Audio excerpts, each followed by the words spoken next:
Good evening, everybody. Get ready for a pod showcast, because that's allegedly what we're going to do here tonight.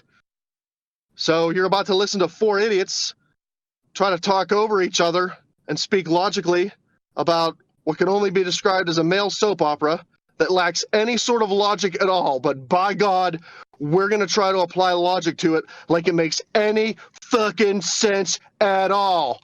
Podcast start. You're listening to the Pittsburgh Piledriver. What the hell is that? Podcast. Ding, ding, ding.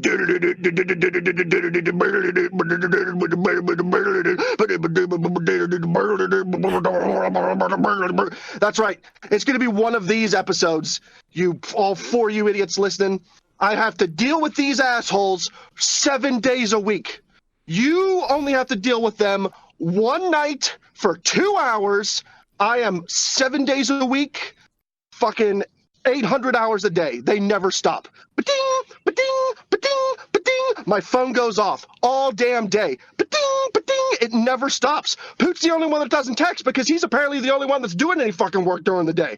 I got no idea what's happening, but I want you, all four of you who listen to this show, to come along with us on the Starship bullshit as we sail at light speed straight into the forest moon of Endor and die out in a burning hellfire. All right, here we go. Get ready. I'm going to speed through these intros fast because we got picks aplenty tonight. This is the pick episode. Hope everybody's super excited about picks because we're picking. We're picking wrestlers. We're picking Final Four. We're picking Rumble winners. We're picking title changes. We're picking our nose. Beef's over there probably picking his ass.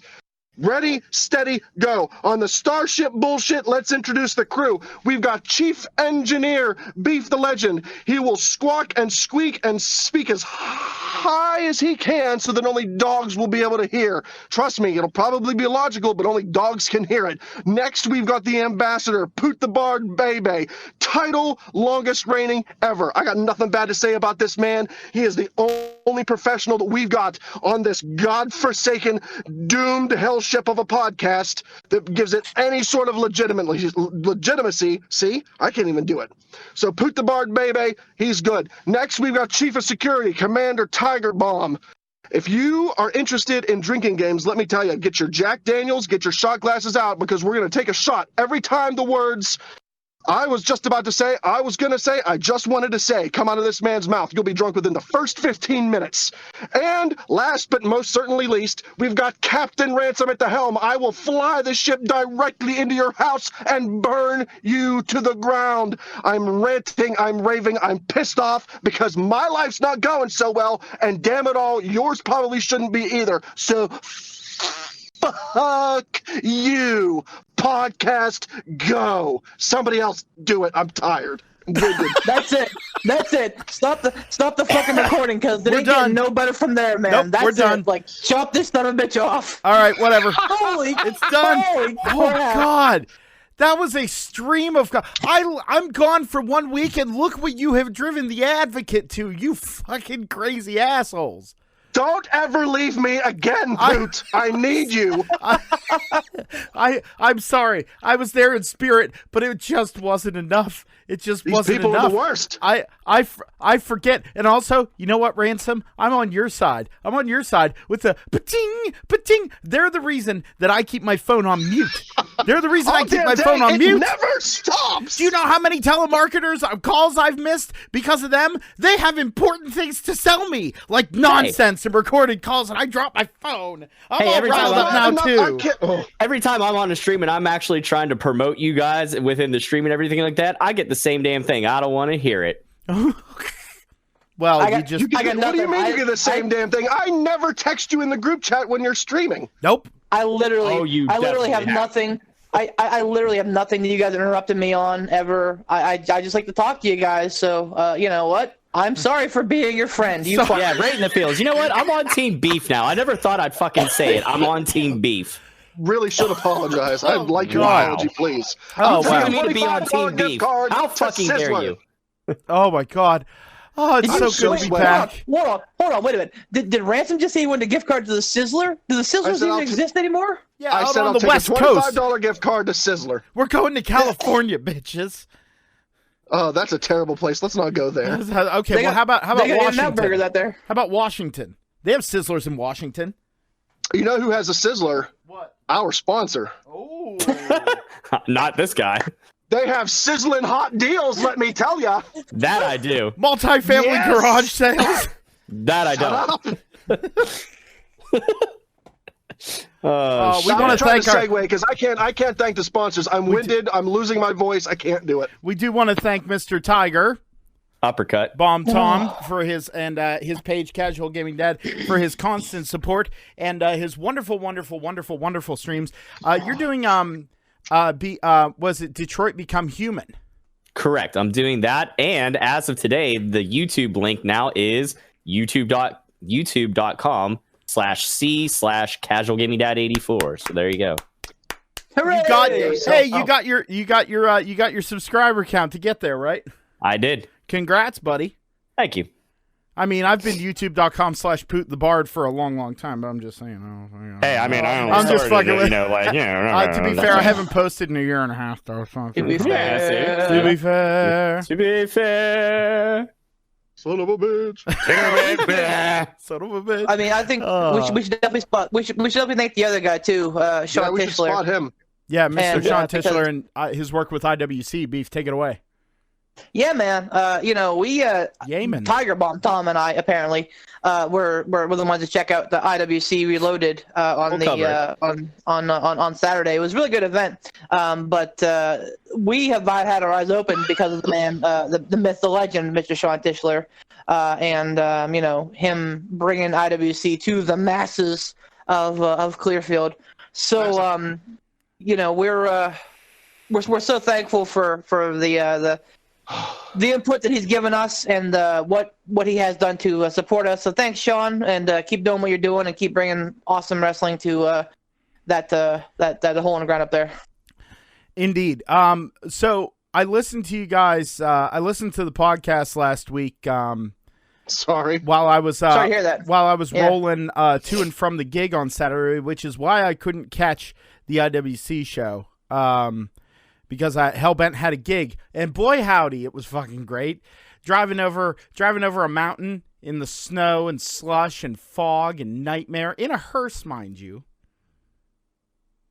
Well, wait. You're already halfway there. So. No, you're not wrong. Hold on. Do you guys all ride in the hearse together? No. I drove. Okay, so... I drove my own car, to be fair, but the rest of them drove in the hearse. So yeah, it was ridiculous. It was absolutely ridiculous. But you know what? We had a good show. The people who showed up wanted to be there, and they rocked out, and they had a good time. But the IWC show, I listened to the podcast on the way there and on the way back, and I'll tell you what, you guys, very succinct, very wonderful, in the face of all the trials and tribulations that were faced because of my technical difficulties. So again, I even added a precursor there. Thank you to Mr. Tiger Bomb Tom for having that Thank you. backup recording. Great job. Yeah, thank you. Appreciate that. Yeah, it was very easy to work with too. Very good. For all the editing and stuff. So, okay, number one, I have a question for you guys from this week's Raw. I have a question. Okay, are you loving? Who's already fucking blown it? We were gonna start with picks, that way we can get the picks out of the way. Oh, I'm and then sorry. We're gonna talk about everything else. Sorry. You've ruined it, damn it. You've ruined it. Like Ransom, yammer over me. Why don't you? The reason that I said I was gonna have this question is because I caught up on Raw while I was doing some guitar work today, and I also, like Ransom said, I'm doing many things. I don't keep up with every little thing in the chat. I just come in here, I just record it. I record and edit it. I'm back at it. Beef, you're program manager. Oh, I know. Okay, so let's start with picks then, and I'll get to my question about it afterwards.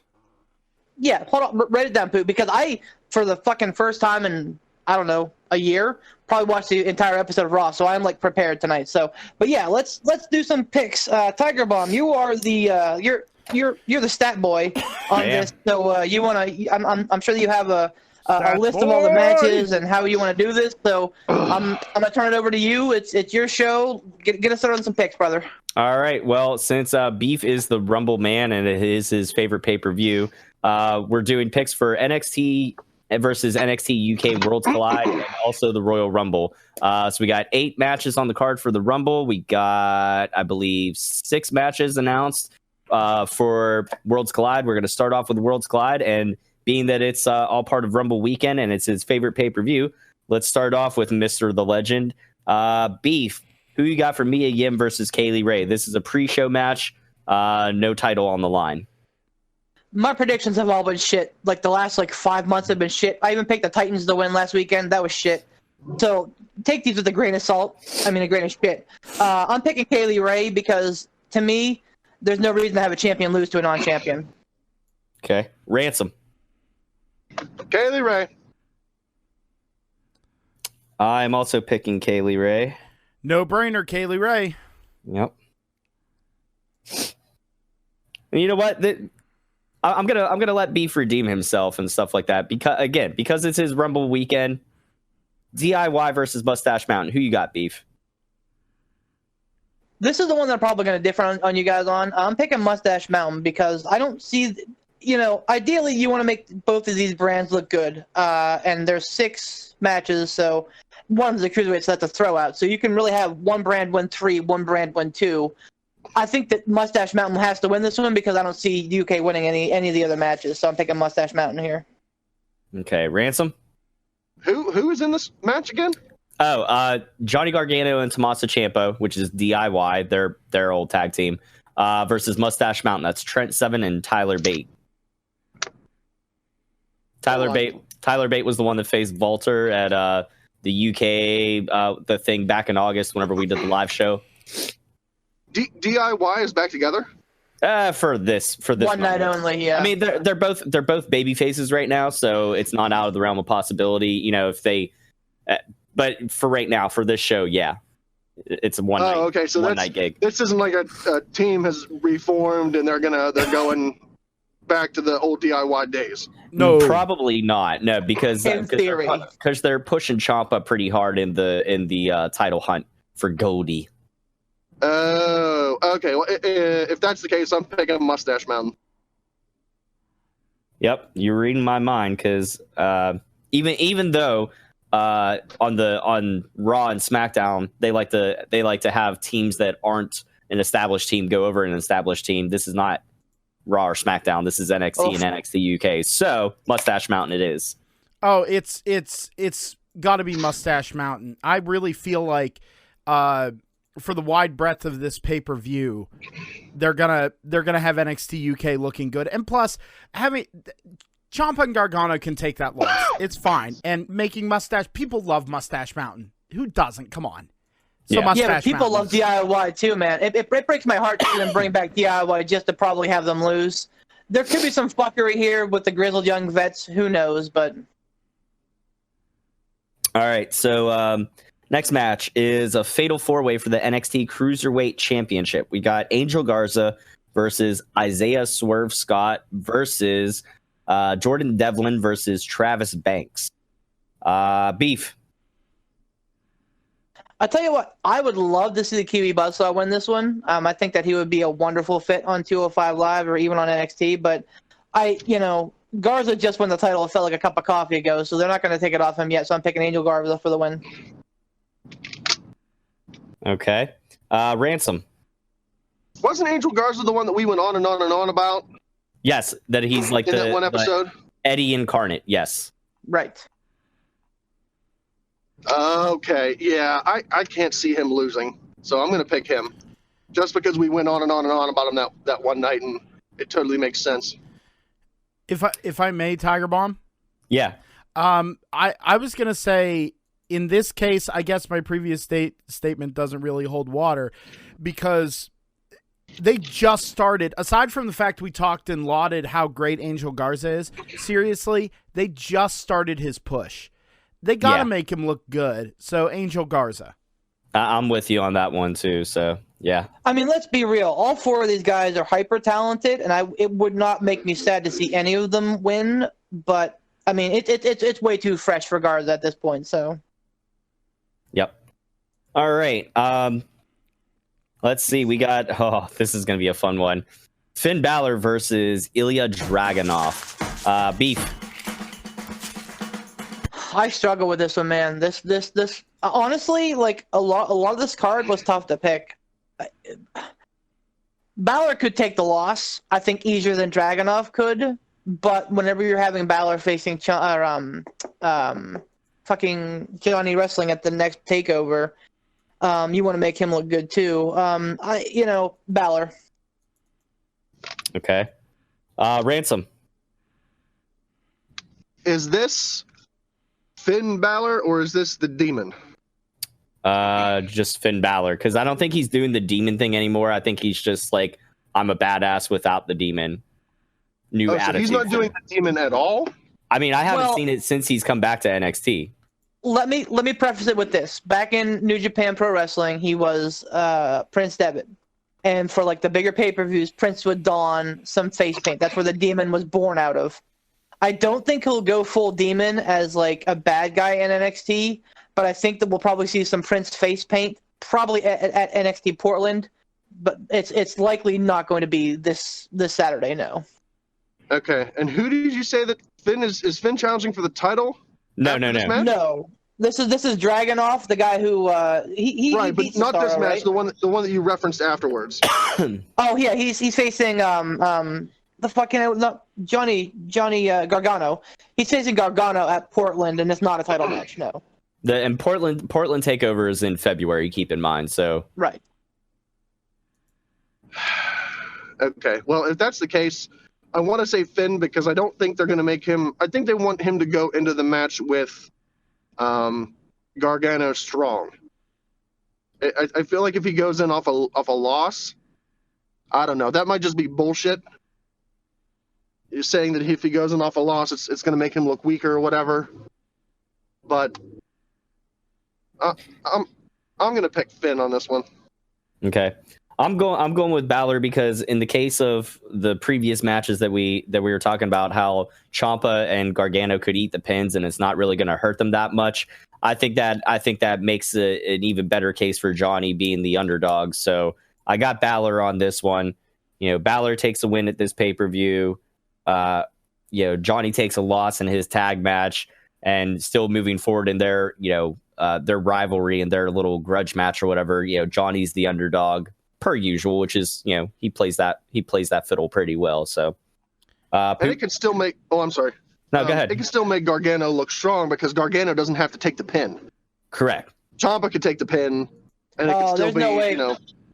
There's no way Ciampa takes that pin. He's challenging Cole at Portland. There's no way Ciampa takes that pin. And John Gargano's gonna take it. Yeah, Gargano, God love him. That's what he does. He can take a pin and still be just as strong the next night for whatever reason. People love him. That's a fucking superpower. Yeah. Well, there's something that I think I mentioned it once before, and Bully Ray was the one that I heard it from. He said just because you lose doesn't mean that doesn't put you over. Like you can still get put over with a loss. And I forget I think he said like Dreamer and Sandman back in ECW used to argue all the time like who was gonna lose because they knew that they were still going to get over regardless or whatever. So, and plus, okay. And if a loss is done with grace and done really well in a story context, man, it can put you over better than winning. Yep. Like absolutely. Again, I don't think Balor is now he's done a good job of putting people over. He has. He's done a good job of putting people over and doing the thing that a vet should do. But I really think to lend some credence to Balor, they got to have him win. So I got to say Balor as well. Like I feel the going out on a limb later, but I can't right now. I got to say Balor. Yep. So real quick, a question for you guys. The Dusty Classic is coming to an end here. The semifinals are this week on it, or the semifinals are this week on NXT. I kind of feel like that the final Dusty match is going to be at Worlds Collide. I think that's how they set it up. But here's my question, and this I kind of feeds into predictions a little bit. So this week it's Imperium versus the Broserweights and Grizzled Young Vets versus Undisputed Era.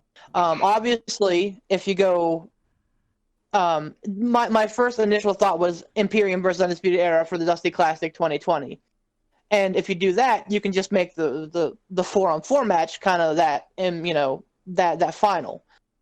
I think they might go the other route and have 2 upsets this week with the Grizzled Young Vets and the Broserweights win. You guys care to chime in on that and see if they may actually have the final at Worlds Collide? I think with the Dusty Classic, you got to keep it to the regular, 2-on-2 tag match. So I don't think having an 8-man tag match somehow contrived into the Dusty Classic at Worlds Collide would work out. I do agree with you that I think you're going to see the upsets, because I think Imperium's going to go, is going to go over on the Broserweights, no problem. And then I think they're going to cause some sort of disruption in the Undisputed Era match later on, and Grizzled Young Vets will go over in that case. Because if you look back at this UK takeover that just happened, Undisputed Era came out at the very excuse me. Dying. Oh my god, sorry about that. Undisputed Era came out at the very end, though they didn't cause any interference in the actual match itself. It was just more so the disrespect at the end. And if there's one thing we know about Imperium, they're all about respect for their ring and their craft and everything. So it's sacred to them. It is sacred to them. So I think have they announced when they're going to do the finals of the Dusty Classic? Are they supposed to put? They have it, and that's what I'm kind of saying. That they're kind of cloak and dagger with it. I kind of feel like the finals will be at Worlds Collide, because look at the Dusty Classic. The entire way through, it's been UK versus NXT, UK versus NXT in every single match. Pretty much. So, why? And there's no pretty much about it. That's what it has been. So. I really think that somehow the Broserweights win, and I think that the Grizzled Young Vets win, and I think that somehow, some way they work that into the card. We don't have to pick it, just something for you guys to think about, because I bet that match probably ends up at the and I don't think that. I think the final should be Imperium versus Undisputed Era. Red Dragon versus Eichner and Martel is the matchup that I think that everybody expects. So I think they're going to go the other way with it, but I anticipate seeing that match, the Broserweights versus the Grizzled Young Vets for the Dusty Classic Cup. But that's the thing. We're already going to get that in some sort of iteration there with this 8-man tag match. We're already going to get Red Dragon versus Eichner and Bartel. Right. So no need to have them already do it in the Dusty Classic. I think you're going to see the finals be Broserweights versus Grizzled Young Vets, and I mean, I'm okay if, on the fly here, I'm okay with if you guys want to add that on as an extra pick. Do you guys want to do that or no? Yeah. I'm indifferent. It's not announced, so let's just skip it. If we can talk about it if we want to pick it later, but whatever. Let's just. Sorry, Palm. Just wanted to throw a thinking point out to you folks. So let's continue. Skipping all right, no the problem. witches. Skipping the witches. All right. Rhea Ripley versus Toni Storm for the NXT Women's Championship. Beef. It's Rhea time, baby. Ransom.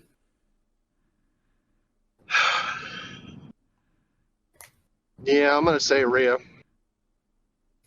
It's way too early in her reign for her to look this week and lose it, especially after she dethroned Shayna, who is dominant. So Rhea it is. Absolutely echoing Tom's statement. It's way too early, and it would be absolutely foolish booking. Foolish, like beyond WWE foolish booking to have that happen. It has to be Rhea. But what a way to bring Toni Storm on NXT, though, Yeah, but I think that Rhea Ripley is bigger money than her. Just saying. Oh, absolutely. Absolutely. All right. Did you pick Balor, by the way? Yeah. Poot. Okay. I wasn't sure. Sorry. Yeah. That's what I was saying is that, never mind. I already said my point earlier. I said my piece. Let's move on. Yeah. All right. And then last one, Imperium versus the Undisputed Era. Beef. I struggled here. I wanted so badly to pick Imperium because I think that they want to do for NXT UK what Survivor Series did for NXT, which is make them look gold. And the way to do that would be have an Imperium win. But man, Undisputed Era is way too hot right now, and I just they're way too hot. So I'm picking Undisputed Era. All right, Ransom. They've always been my boys, so I'm going to stick with Undisputed Era. Wow, this is going to be unprecedented, but I'm actually going to go with Imperium. I think Undisputed Era can eat the pin in this case, and they're still Adam Cole still looks like $1 million no matter what. You know what I mean? So, Poop. You know what? As much as I love the Era, and as much as I would love to see them dominate, I really think that Imperium needs that little tap to the nuts to put them over. And I think this could be it. So I'm going to go with Imperium as well. Okay. Intriguing. All right. Now I feel bad. I gotta break the ice, fellas. You're the worst. I'm just saying, as far as it goes with my picks, I mean, I got to be a fighting champion, so I don't know. Oh, for Pete's sake. You got to do it. You got to do it.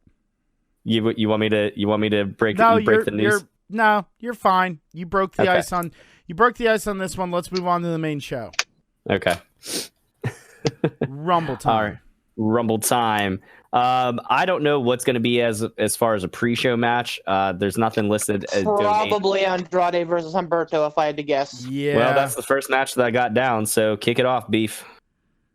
Oh man. Like, did you say this was official?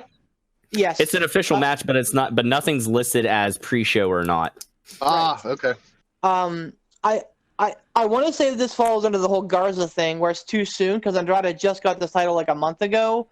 But man, like, they have a lot of faith in Humberto. They pulled him off at 205 Live very quickly, and they put him in this big, high-profile feud with, in the middle of Rey Mysterio and Andrade. I feel like the kid that they got something for the kid, but honestly, man, it's damn Andrade. Andrade. Okay, and keep in mind this is for the United States Championship. Yes. So I don't know whether or not that makes a difference for anybody else. Ransom. How long has Andrade held it? A couple weeks. Yeah, but he's Literally yo-yoed that belt. He's yo-yoed it a lot. No, this is the first time he's had it. If I'm not wrong. Yeah, because Ray won it off of AJ Styles, and then Andrade won it at a house show in Madison Square Garden. Yeah, but he had it and dropped it before that. Nope. No, you're thinking of Ray. Yeah, Ray hadn't dropped it. Way to racially profile, Poot. Well, they hot potato those titles so much, it's hard to keep track. Oh, you can't blame him. Yeah, for sure. Also, I really haven't been watching a lot of Raw, to be perfectly honest with you. I don't blame you because it has until recently been mostly shit anyways. It's been a little bit of month. The last month it's really heated up, aside from the Lana Lashley thing, but that's neither here nor there. Shut up. Yeah. Let's never speak of that again. Let's just block it out until we hit it in like some sort of regression therapy thing, and then we're like, no. My wife just put her finger down her throat in the puking motion, so she's on board. Yeah, they're terrible. Right. I'm gonna pick Andrade for this one. Yeah, I'm also with Andrade. I think it's I don't care how much faith you think that they've put in Humberto. He's got nothing. I'm sorry. Like there's I can't get emotionally invested in him. There's no depth to him. He's so vanilla. Yeah, he is the definition of white face baby meat. Oh yeah, he is. So much so that they had to dress him up like a fucking Power Ranger. Sorry. Yeah. Who you got, Poot? I'm going with the group on this one. Andrade. Okay. That guy deserves so much more. My God. Yeah. All Well, right. he's going to be a Flair, so he'll probably keep it. Yeah. Oh yeah. Oh yeah. I was just thinking of like, what if he changes his name to Andrade Flair? Oh my God. Wouldn't Whoa. put it past him. Oh no. Oh my God. No, no, it'll be Rick Exactly. Almas. Yeah. No. No. See. All right. Next match, we got Bayley versus Lacey Evans for the SmackDown Women's Championship. Beef. I haven't watched any SmackDown like within the last 2 months, so I'm way off. But I've heard great things about Lacey here. I've heard that she's doing a great job in the babyface role. I just like the Rumble is the penultimate event. You don't do anything big at the penultimate event. You wait and you blow your load at Mania. So I gotta believe Bayley wins here. What was that? That was my Mania That's load blowing the blow load. noise. You blowing your load. Okay. Oh, Ransom. I think Bayley, because I don't know what they do with her if she drops her title now. Maybe at Mania, but I just don't like what's she gonna do if she drops her title now? She's heel. She's the champion. That makes sense. But if she's not the champ, then she's just heel Bayley, and I see her floundering at that point. So I'm gonna say Bayley. I think I'm gonna stick with Bayley on this one. I don't know who else they would put in a program with her come Mania unless they go back to the well with Lacey Evans or something like that again, which isn't unheard of because there's still the next pay-per-view you could have a match with Lacey versus Sasha, you know, having a championship match be the stipulation or whatever. Like if Lacey wins, she gets a rematch or something like that. So there's some ways they could work it. I'm going to stick with Bayley on this. Poot.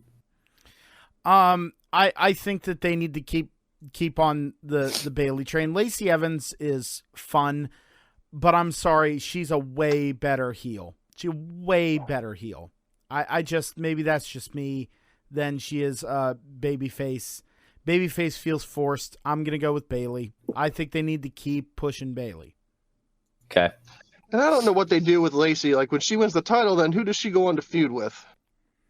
Yeah. She could go into a feud with Sasha. Again, there's still enough Mandy there. Rose. Mandy Rose would make sense in that aspect too. I think that she's probably. I think she's being groomed for the next big heel. The next big heel. I think so. Yeah. Okay. Shorty G.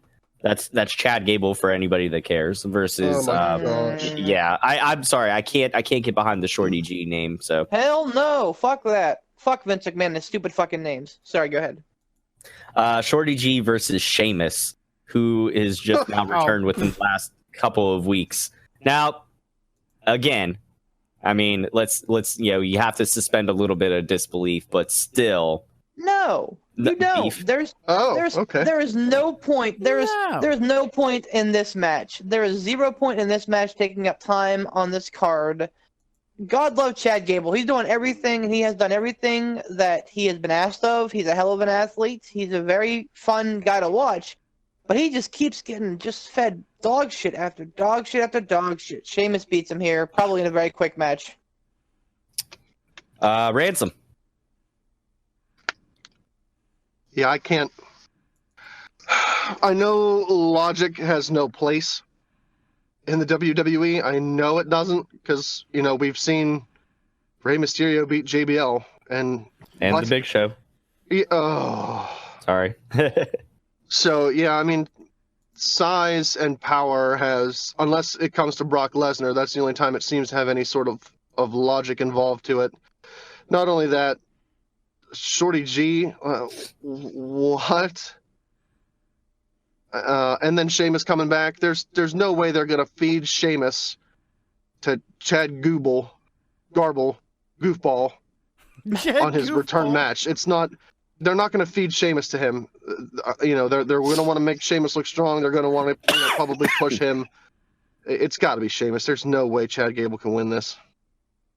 Now, whenever I was saying that, I wasn't trying to advocate for Shorty G. I'm just saying, keep in mind that, like how you just said, in the cases of Ray, look at that example. So it doesn't always necessarily have. That's why I said you got to suspend a little bit of belief there. But I am still going with Sheamus just because he just returned and he looks phenomenal. And I hear from the interviews and stuff that he's been doing on some other podcasts, he's taking really good care of himself, and he's doing all these Celtic Warrior challenges and going around and working with a lot of people. He's doing a lot of shit, doing a lot of really good shit for himself. So here's to Sheamus. Take him down. Sheamus is going to kick Shorty G's head off. Like it's Sheamus. Also, you should check out his YouTube channel. His channel, was it Celtic Warrior Workouts? I think that's what it is. Dude, it makes you want to get up and fucking go work out. It's really awesome. And plus, if you were ever into it, it gives you a lot of different perspective of like, oh, I didn't think to do that. Oh, I didn't think about this. I didn't think about that. Maybe I should try this or alter my workout. Like, it's really cool. Plus, you get a lot of insight into what a lot of these guys, to keep themselves in order, what they do, and their conditioning is ridiculous. I mean, and it may not even look like it. Sorry to interject. It may not even look like it from a first glance. But he said he's dropped a good bit of weight and stuff like that. I mean, now, it obviously we know that can be, you could have 250 pounds look like, John Cena, or you can have 250 pounds look like, a fucking sack of chewed bubble gum. So it's all in. It's all in. What? It's not easy. Hey, I wasn't pointing any fingers. If you take offense to it, that's on you. Not all of us can be. Not all of us can exactly who you were talking about here. Not all. I wasn't talking about anybody. Not all of us. Tom, not all of us can be carved out of granite and look like a character from God of War, so calm down over there. Hey, I'm not fucking carved out of granite either, so I'm not pointing any fingers at anybody. I'm just stating a fact. Not with Relax. That hair, you're not. Don't take offense there, snowflakes. Hold on, wait. Somebody said something about shit. Oh, what a train wreck. I had something and then I lost it. Friggin', you're talking about Sheamus. Oh, going off of what Poot said, I really hope that this match is like a 1 minute match. I want it to be like a lockup. Sheamus knocks him over. He gets up and then bro kick. Done. That's what I want it to be. I want it to be just bell rings, bro kick, pin. I want it over. Yeah, I agree. Well, here's another match that I really, this is one I really don't understand why we're still getting this on the card. But now this is going to be a Falls Count Anywhere match. Fucking King Corbin versus Big Dog Beef. So I am going to preface this by saying that I'm picking Roman Reigns to win the Royal Rumble, and that it's not very often that you have the Rumble, the person who wins the Rumble, or just people in the Rumble period, have a match beforehand. That being said, it has happened, and in the past, the people who had matches before the Rumble usually did not win. A la Bret Hart in 1994, I believe he lost to either with Owen Hart or I think him and Owen were in a tag team match and they lost. Anyway, so I'm picking Baron Corbin or King Corbin here. I thought you said you're picking. Oh, never mind. You said you're picking Reigns to win the Rumble. Okay, Reigns gotcha. to win the Rumble. Yeah, King Corbin here and to win the match. Plus, it's Falls Count Anywhere. Him and Rude and Ziggler can all team up on the Big Dog, and the Big Dog's got no backup and all this other stuff. So. And dog food and blah blah blah blah blah. Well, actually, no, he does have backup. He's got the Usos back now. The fucking the DUI Usos. Yeah. Hey. He was not convicted. They found him not guilty. Give credit where credit's due. Innocent until proven guilty. Beef. Which time? Which time? This last time, at least. You judging somebody for drinking a little too much there, Beef? Yeah, no shit, Beef. Break another leg. To be fair, I have, and this is the God's honest truth, I have never drank and got behind the wheel of a car. That mentality, I don't get. Yeah, I because you understand would have that some fallen down people- and broken your fucking knee beforehand. You would have been able to That- get up and drive. That's fair, but You but barely I'm drive just a car saying- when you're sober. I'm just saying that I don't even. I lost my fucking point. He's Anyway, so yes, I'm pissed. picking He's Corbin. so pissed right now. Now, real quick, I want to run this down because, like we said, Roman Reigns, he actually is in the Rumble later. I'm going to run this down real quick. People that have been announced for the Rumble. From SmackDown, you got Roman Reigns, Elias, King Corbin's also announced for the Rumble. Ziggler, Otis and Tucker, Braun Strowman, and Shinsuke Nakamura. And from Raw, announced for the Rumble, we got Lesnar, obviously, at number 1. We got AJ Styles, Eric Rowan, Randy Orton, Mysterio, Ricochet, Drew McIntyre, Rusev, Bobby Lashley, Aleister Black, Buddy Murphy, Rollins, Owens, and Samoa Joe. That's what we have for the men's Rumble announced. So just bear in mind when you're picking this match. Both Reigns and Corbin are announced for the Rumble later on. So I imagine this match is going to take place early on in the show, like probably second or third match. Ransom, who do you got for Reigns versus Corbin? Falls count anywhere. Well, since it's Falls Count Anywhere, and I forgot that Little Rock was teamed up with Littler Rocks. Pebbles. Yeah, I'm gonna say Team Rock wins this match and then goes on to win the Rumble as well. It's gonna be Rock 2020. Make Roman Reigns great again. No. I'm having a very hard time picking this one, and part of me wants to agree with Ransom. It really does. I just really think they're gonna go balls deep with Roman Reigns. He's gonna win the match. He's gonna win the Rumble. Whatever match he has in the pay-per-view between now and Mania, he's going to win that. And then he's probably going to win Mania. Like, it's just going to be Roman Reigns down our throats. Yep. Roman Mania! Romania! Oh, God, help me. I'm going to fucking have a stroke, but I'm picking Roman Reigns. Yes. Poot? I'm going to go with Reigns as well. Gut check time. Reigns. I'm not gonna lie, I originally had Roman picked, but since like I'm the same as Ransom the entire way down the rest of the card, I had to change something up, so this makes sense to me. All right. Next one, Becky Lynch versus Asuka for the Raw Women's Championship. Becky Beef. Lynch. Becky Lynch.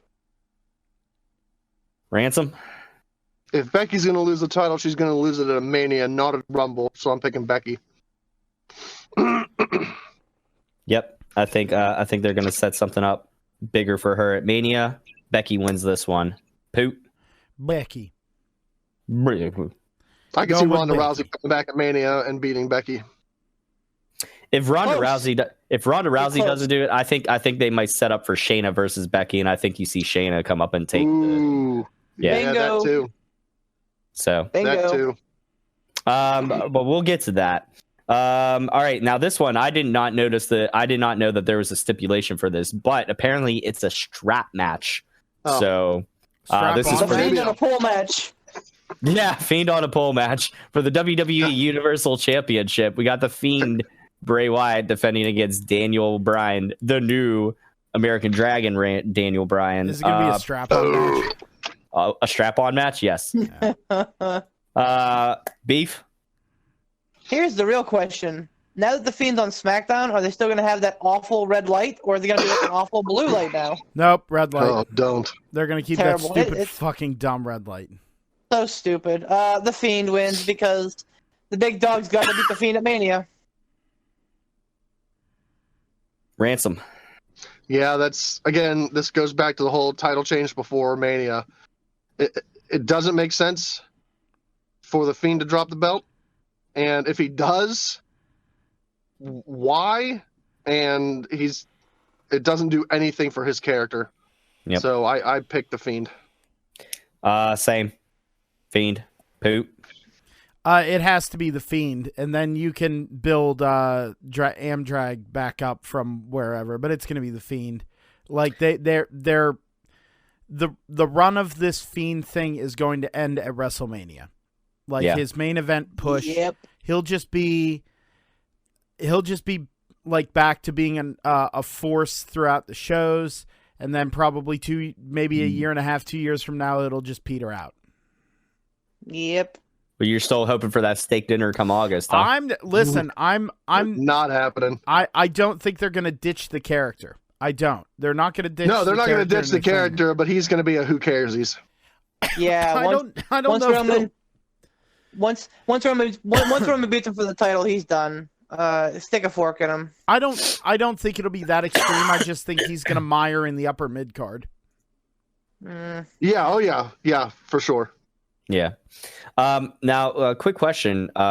Since we're talking about title changes before Mania, is the next pay-per-view still Elimination Chamber next month? Have they announced it? I don't know. I don't know. Does anybody know? Fucking WWE's quirky with this shit. According to Wikipedia, it's Portland, and then according to Wikipedia, it's Elimination Chamber. Okay. Just curious. In Philly. Is there only one? There's only one pay-per-view, right, in between Rumble and Mania? Or is there two? There's usually just one. Yeah, just the one. Yep. Okay. It used to be No Way Out, didn't it? Yes. Yep. Because they had the Elimination Chamber wasn't its own pay-per-view. It was at New Year's Revolution before. Right. And then then they had like No Way Out. Actually, you know what? Actually, no, I take that back. There might be Elimination Chamber. Yeah. Hold on. There might be Elimination Chamber and then Fastlane, because Fastlane's been a thing for the last how many years? No, well, again, and this is based on Wikipedia, but according to Wikipedia, it's Portland after this, and then Elimination Chamber, and then Takeover Tampa Bay, and then WrestleMania 36. Okay.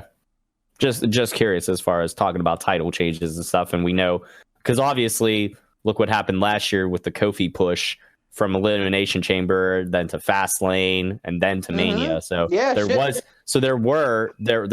Rumble. There was Rumble, Elimination Chamber, Fastlane, Mania. So I was just kind of curious as to what the next one was. Look no further than like WrestleMania 30, like with the whole Daniel Bryan thing, how quick plans can change on a dime if the fans push the hand. I think WWE is going to be like, literally, I think the WWE is taking hard control of this event, and they're going to say, you know what? We're not letting you guys dictate what we're doing anymore. Here's who we want you to cheer for. Go. Yeah, I think the whole Daniel Bryan thing, them inserting him at Mania, I think that was a one-off. That was a very big anomaly, and I don't see that happening again. Well, that's what they did with Kofi. Kofi wasn't supposed to be like in the title match last year. Mustafa Ali was supposed to be in the title hunt. No, he was supposed to be in the title hunt. He was actually supposed to be in Elimination Chamber, but he got injured, so Kofi took a spot. And then because Kofi got like super fucking hot, they had no choice because they didn't want to have another fucking Daniel Bryan situation. They had no choice but to give him. You really got to feel for Mustafa Ali, man. Oh man, like that was rough timing. Him and Mr. Kennedy, man, they can start a club of like the Rough Timers Club because, man, just. Well, I mean, same with Balor too. You know, Balor's still around and everything, but he was the first ever Universal Champion, but got hurt in that match. And still who knows how different? No, who knows how different things would have been for Finn if he wouldn't have gotten hurt and would have had an actual Universal title reign. And how different things would have been for Kevin Owens had Finn not got injured too. Yeah, think about it like that. Point. But hey, let's talk about some Rumbles. Yeah, let's pick some Rumbles. Let's talk about the actual Rumble matches here. We got. I already announced who was. I already said who was announced for the men's Rumble. On quite the opposite end of the spectrum, we only have 4 of the 30 entrants announced for the women's Royal Rumble as of today. So from Raw, we have Charlotte Flair and Sarah Logan, and from SmackDown, we have Alexa Bliss and Nikki Cross. That's it. So, I will draw attention to this. I will draw attention to this because I think it does bear referencing again. The video that I posted you guys earlier, the by the numbers video that WWE puts up, and I'm a giant mark for every year. It at the very end of the video, it says 3 brands, 2 Rumbles, 1 night. So it definitely references the fact that NXT people will be on the show. Now, again, I don't know if that's a last-minute change because it seems like they've been batting this back and forth for a while. But I think if we're going to see NXT, I think we're going to see more NXT women than anything else. That's just my own opinion. But what about the NXT for UK? sure. You might sprinkle 1 or 2 people from the UK in there, but I don't know that they're going to necessarily. I don't know that the room. There's literally about right now. As of right now, there are 9 spots open. Kane says he's been confirmed, but Ooh. but he's not. He's not announced he's as not far listed, as the wiki. so that would be 22. So that would be 8 people. No, left. they're at 22 right now. 22 of 30 for the men's. So then he would be 23. So you have 7 left. You got to figure that Edge with all this hubbub, you got to figure that Edge is going to be back. So you're looking at 6 people, maybe, and that's if they don't do anything like putting Andrade in. Let's not forget about the New Day, Miz and Morrison. So, I mean, we're talking nitty gritty here. So, I mean, sneaking 1 or 2 NXT guys, period, would be a blessing.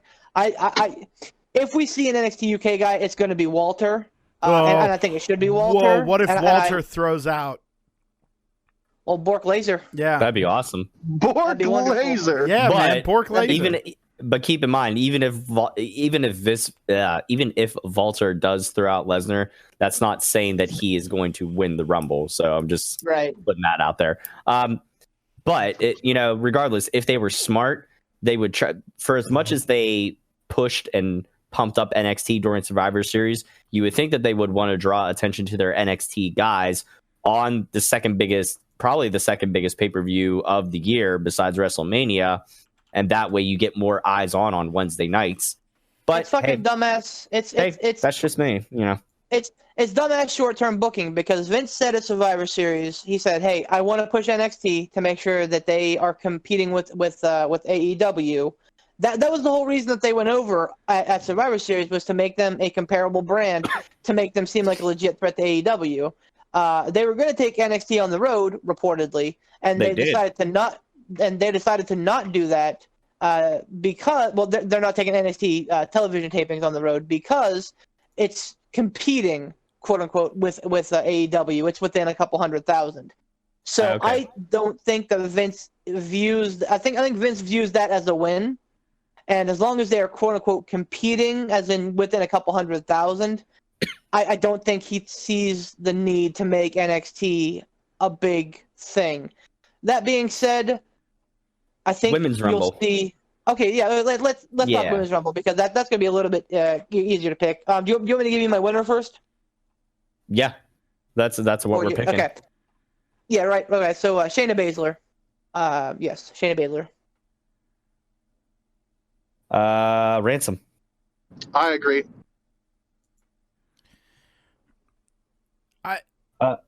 Go ahead, Tom. Poop. No, go ahead. No, after You're you, good. Tom. If it's not going to be Baszler getting the move over to Raw or SmackDown, then an obvious choice would be Charlotte Flair, because they are 100%. They are pumping her up pretty big right now. So, and we're not just talking about pumping her full of plastic. I'm also going to go with. Don't body shame beef. Sorry, Tom. I'm gonna go with Baszler on this one. Dude, honestly, it makes a lot of sense. It's either, like, for me, it was a choice between Baszler or they put Ripley in there. And, I mean... That'd be huge. Baszler, I think it comes down to Baszler, Ripley, and Baszler takes it. Now, let me say this. There is a very strong chance that Kairi Sane may also win because of the whole Pirate Princess thing and, WrestleMania 36 being at Tampa Bay with the big stupid pirate ship. And we know that it's a pirate theme. But here's the thing with that. They've kind of abandoned her being the Pirate Princess ever since they teamed her up with Asuka. Now she's just this like umbrella twirling geisha thing or whatever. So they've kind of gotten away from the Pirate Princess thing. So as much as you would like to think that might be, as much as you would like to think that would they would go with that theme, it doesn't make sense. Look at it. Chewbacca living on a planet with a bunch of 3-foot tall androids. It doesn't Oh, make no, he's sense. using the Chewbacca defense. You're damn right I'm using Chewbacca defense. None of this makes sense. I thought I was being super fucking clever by picking Shayna Baszler, but you fuckers. You fuckers. I love you guys. You fuckers. We talked earlier about, if Becky's going to lose the title, she's probably going to lose it at Mania, and it's probably going to be to Baszler. So it would only make sense that Baszler wins this match. They set up way too much shit at Survivor Series for Baszler not to win this match. Who do you have for the Women's Rumble there, Poot? I don't know if I got it down. Oh, I said Baszler. Okay, I was just making sure because we started kind of spitballing some scenarios, so I kind of lost it there. But okay, Baszler it is. All right, Men's Rumble. Take us home, Beef. Roman.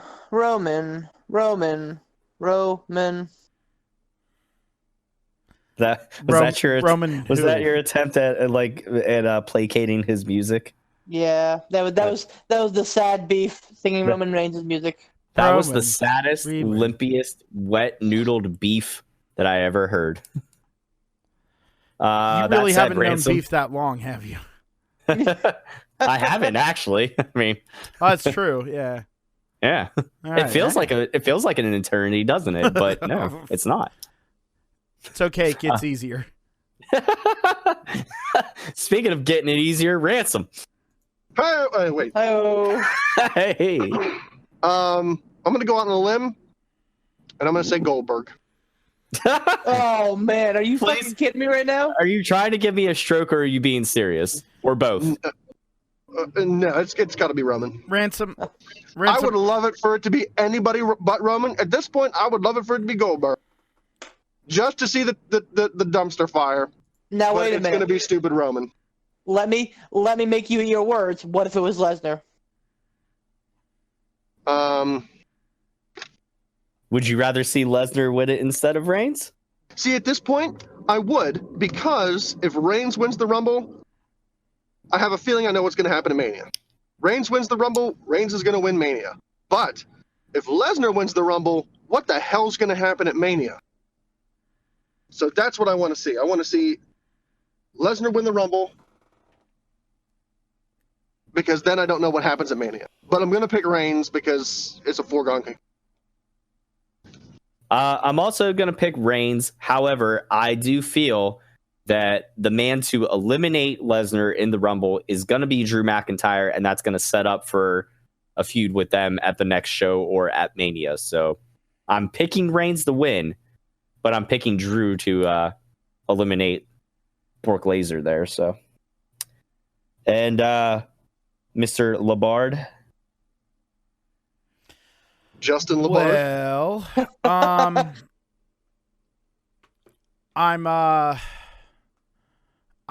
Well, obviously the winner, I'm going with Reigns.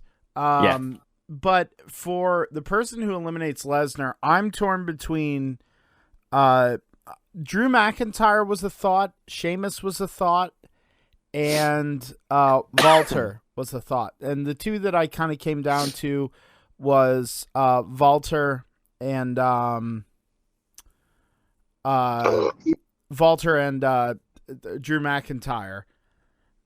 The other one that kicked around in my head was Cain Velasquez.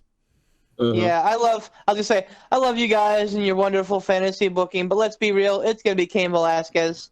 In my mind, a perfect scenario is this: Lesnar's number 1, somebody goofy is number 2, like Shorty G or some shit, and then Cain Velasquez is number 3.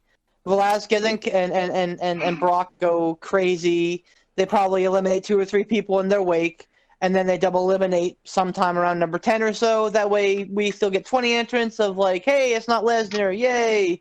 But yeah, I mean, Cain Velasquez is going to eliminate Lesnar, or Tyson Fury is going to come out and eliminate Lesnar, and they're going to face Lesnar at WrestleMania for the WWE title with a record of 1 match under either of their belts. So, hey, yay, happy WrestleMania. So, hold on. Are we making the who eliminates Brock Lesnar an official pick?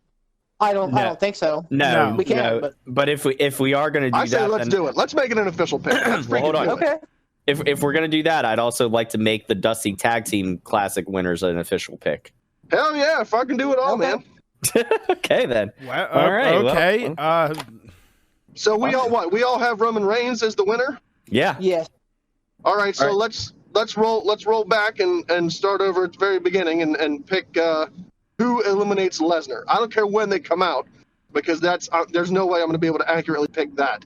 No. But no, let's at nobody least can. pick who we think is going to eliminate Lesnar, if anybody. Yeah, because nobody has Lesnar to win, so obviously we think somebody's going to eliminate him. So, Beef, who you got eliminating Lesnar? Oh, now that's official. Fuck. Yeah, come on. Oh Come man. on. You know what? No, tell CM us. Punk. CM Punk. CM Punk. You son of a bitch. Wow. Wow, that's a bold statement, Cotman.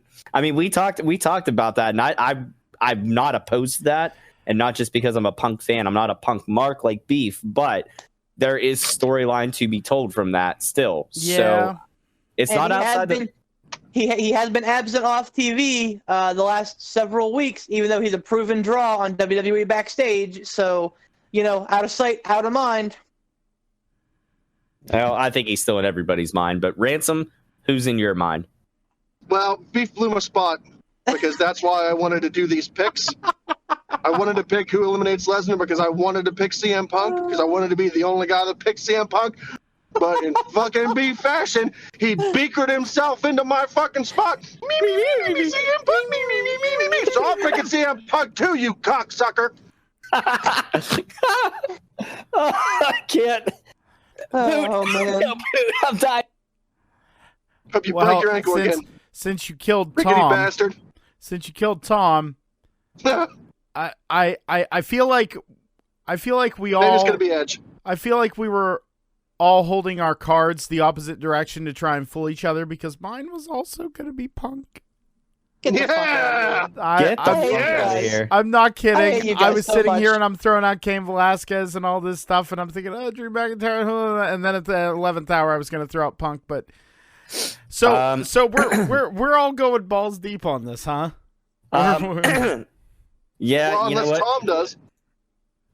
I mean, I don't know how to do anything but balls deep, so I guess I'm picking CM Punk. Oh my gosh.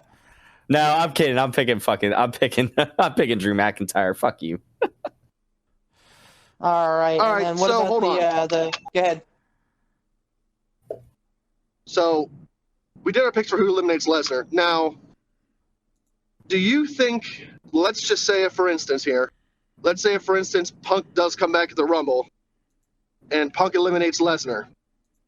Does that, in your mind, officially set up Punk Lesnar at Mania, or do you think this is a one-off for Punk? He eliminates Lesnar, and then that's it. Surprise entrant, he's back for this, and then he's out. Well, No, there's so sorry, Tom, don't mean to step on your feet, but there's no way that CM Punk comes back for this. I'm not Mania. This, to me, this is like Punk's retribution if he gets it. Now, this is a big if, and yes, I'm fantasy booking this to hell, but my God, like if there was ever a time, it's fucking now.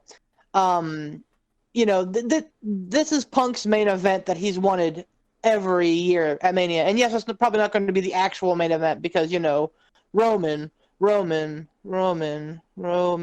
but nonetheless. I like how it just progressively got sadder at the end there. Punk gets a shot to be the spotlight guy because I think he feels like when he faced Jericho at Mania in their quote-unquote main event, I think and even with The Undertaker, I think he felt like the spotlight was robbed from him. So I think that this time he gets to be who's robbing the spotlight, and I think that it comes in together. He eliminates Lesnar. He wins the WWE title at WrestleMania, and then puts on a program for like 6 months and then rides off into the sunset. Also, think about this is the beginning of the road to WrestleMania. Think about number one, how many eyes it would get on the product, and number two, how much actual money is going to get thrown around.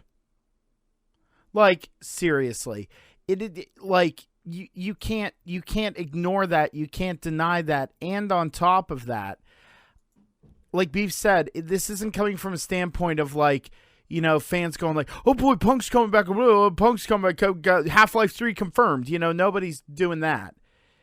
It's literally, this makes sense. Is it a long shot? Sure. But I think it makes sense. Okay.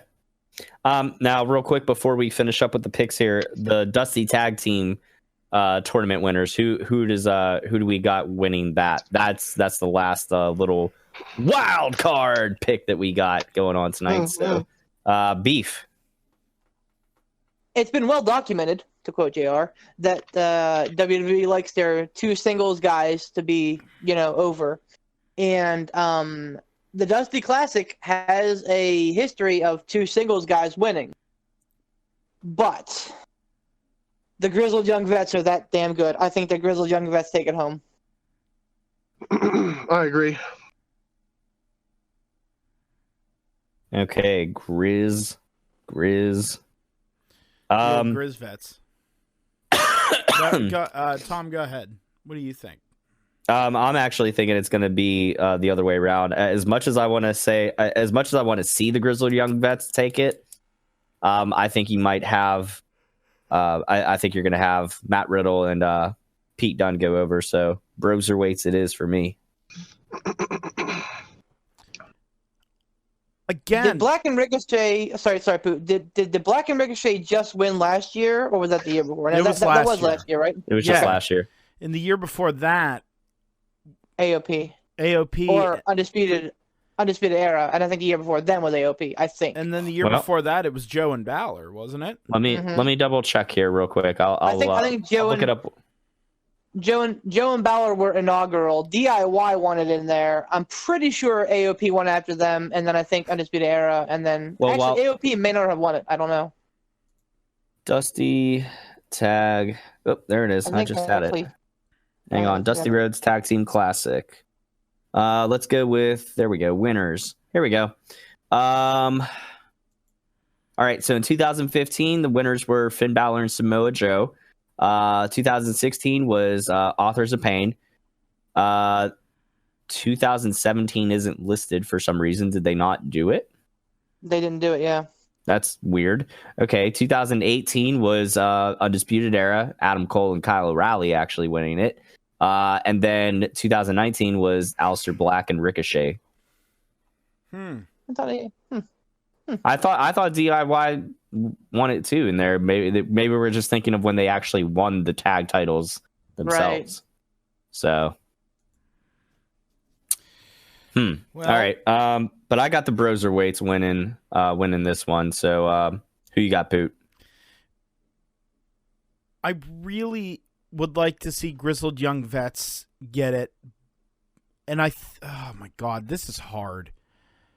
Because you got to think it would be... You're not wrong. You're not wrong, and that's what she said. But no, it would be unprecedented for them to have like the Dusty Classic first time going over the pond. You know what I mean? Like, Poot, let me throw this out there. I don't know if this matters or not, but you and Tom have the exact same picks the entire two cards, except for CM Punk. Except for CM Punk, right? Which if nor CM Punk nor McIntyre eliminate Lesnar, that's a throwaway pick anyway. Or that's a throwaway point anyway. See, I wasn't even keeping track of that. I was just thinking about what made sense to me. Got to follow your heart. Not over strategizing. Yep. Man, this is really tough. That sounded like you threw a bucket of bolts into a metal grinder then had a baby screaming in the background. Listen, Junior, sit down. Let me show you how to do this. Yes, I love it. Ransom, it sounded like you force-fed tin cans to an orphan.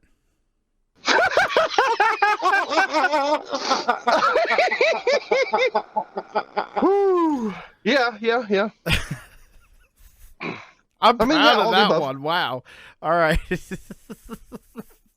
I think actually, I'm gonna go with the Broserweights on this one because I think Matt Riddle needs something good, and I think this could be a climb to Pete Dunne knocking off Walter. Now, I mean, man. we're assuming that it's not going to be Imperium or Undisputed Era in the finals at all. So, I mean, it really could go any way there. There's still those teams available, true. but we're all content on it not being either one of the factions. So, you're going with Broserweights? Yeah, I'm gonna go Broserweights. Okay. All right. Now, before we move on, does anybody have any last minute changes of hearts? Anything that you want to change your picks on? Because we are pretty much locked up almost the whole way across the card. It seems like Except almost for the main event. Yeah, the main event of Worlds Collide, and then I went out on a limb and picked Corbin. But other than that, we're pretty fucking sound. Because I mean, it makes sense. Like it's one of those things that like it. You know, it's I'm hoping. I'm hoping that the Rumble is not this predictable and we're just wrong. You know what I mean? That would be best. Yeah. Which, of course, means that Shorty G is definitely going to beat Sheamus, that Lacey's going to beat Asuka, and that, Daniel Bryan's going to win the Royal Rumble, so... That'd be amazing. That'd I do want to ask be this. amazing, though. I do want to ask this. Yeah, go ahead. Are you guys pretty confident that we're going to see Edge in the Rumble, or do you think that that's just hearsay and rumor, somebody spouting off nonsense, maybe even coming from WWE, just to try to throw people off? 100%. 100% he's going to be in it, because I just read a report where he was like, I don't know where all these rumors are coming from. I went to Pittsburgh to see Pearl Jam, and all of a sudden I'm seeing a doctor. People are like, hey, I heard you signed a contract. I haven't signed anything. Man, he's trying way too hard with these these red herrings. So hold on. When the hell was Pearl Jam here in Pittsburgh? Because I mean, I'm usually pretty keen to the concert scene coming around, around the city there, and I don't recall them being around here, but I could be wrong because I really don't follow them. Here's the quote from Edge, and this is an article on Wrestling Inc. So it is what it is. Edge's quote: "It's kind of funny, to be honest. All of these rumors that I've been to Pittsburgh and I've been cleared to wrestle and I've been signed a new contract. I have no idea where any of it came from," stated Edge. "The last time I was in Pittsburgh, I had my wrist fused in 2013. I don't know. So I guess he probably wasn't seeing Pearl Jam. But I'm sorry. This is where I got that quote. I would go to Pittsburgh to see Pearl Jam for sure, but I haven't been there and I haven't signed a contract. I think I would know." He's trying way too hard to throw some red herrings. So I mean, this is definitely him trying to subside the wave of excitement. So you definitely think that we're going to see him in the Rumble? I do, and I'm excited for it. I God help me, I kind of want to see what Kane has to give too. I'd like to see him come face to face with Strowman and them kind of go toe to toe. I think that'd be really fun. Kane the Big Red Monster or Kane Velasquez? Fuck Velasquez. No, I mean Kane the Big Red Monster. If anything, I would actually like to see Tyson Fury, God help me, come in and knock Kane Velasquez out of the Rumble. I think that would be fun too. God, that'd be so great. Right? Yeah, then we get a disaster match at Mania where it's Tyson Fury versus Kane Velasquez. Mm-hmm. And who cares versus nobody gives a fuck. All setting up for Conor McGregor's eventual debut. Oh no! Well, I'm done, guys. Bye. It's coming. Now here's a quick question. Talking about all the excitement in the wrestling world. Yes, you're fathead. Wow, that's what my grandpa used to say. My grandpa used to say that. Whenever we sneeze, he'd say, "God bless your fathead." Grandpa's hurtful. My grandpa is a saint. Grampy, he's dead. Grampy Poot was a man of a lot of great wisdom that he imparted to Mr. Poot there. So yes, he did. I'll side with the Bard on that one. I miss Grampy Poot. He's up there looking down. He's going, "Don't call me that." Yeah. He's like, "Listen, you mailbox head." Listen, fig nuts. Speaking of mailbox heads, how about Tessa Blanchard still making waves in the? I haven't kept up with that garbage. Is she really? No. Oh my God! So Go ahead, here's Tom. here's what happened. It basically, according to like some screenshots of something that got sent to another pro wrestler, and I can't remember who it is, but I'll look it up. Allison Kay. Thank you. So Tessa said something to somebody else saying like, "Hey, we were going to go talk about, this person or whatever to management," basically kind of trying to dig up dirt on this Allison chick or whatever. And it's funny because now it's just like, it's not even just that small collective group of people that initially came out and said stuff against her. It's like a shit ton of people now. And it's just it makes it look like Tess is just fucking digging her own grave right now. Hey, if you're gonna talk the talk, you better be ready to walk that walk, man. I'll tell you what, like that's not me being an asshole or saying something cliche here. It's true. Like if you're gonna do that stuff, be like a Conor McGregor, be like one of those guys. It's like, yeah, I'm an asshole. Like, yeah, nothing wrong with that. If you're an asshole, own it. That was my whole thing from it is, like just own up to who you are. If you're an asshole, own up to being an asshole, so at least people know that you're not putting on a facade or whatever. Facade. Just the Neon Ninja. Yeah. I mean, WrestleRex. it's very apparent that this is just kind of who she is. If you read the reports, apparently she had a lot of attitude problems in WoW too. So, I mean, if it fucking walks like a duck and it fucking quacks like a duck, then I'll be damned if it's not a duck. So, if it walks like a duck and quacks like a duck, it's Tessa Blanchard. Fucking piece of shit is what it is. So that would make her a Canadian hissing geese because they're the assholes of the duck/fowl world. Yeah. Also, hey Tom, how's Untitled Goose Game? I love it. I have 2 more of the time trials to do. I have to do the stuff in the pub, and then the one with like the 2 neighbors that are like divided by the fence. Which apparently that one's the hardest one to do. Watch the AGDQ speed run of it; it'll make you cry. Oh, I watched him do. I watched him do a Super Metroid hack. It was Super Metroid Impossible. That was good. It was a raw. Yeah, you watched it. Oh yeah. Holy fuck balls! Right. Yeah. Anyway, sorry for that sidetrack, guys. That's okay. Poot, you had said something about Raw that you wanted to chime in about way at the beginning of the podcast. So let's talk a little bit about Raw, man. What do you think? Okay, number one, deterministic is not a word, Seth Rollins. Like, it just isn't. Sorry. Also, the other thing is too, and I'm going to say this. Strategery. Stratego! Let's see.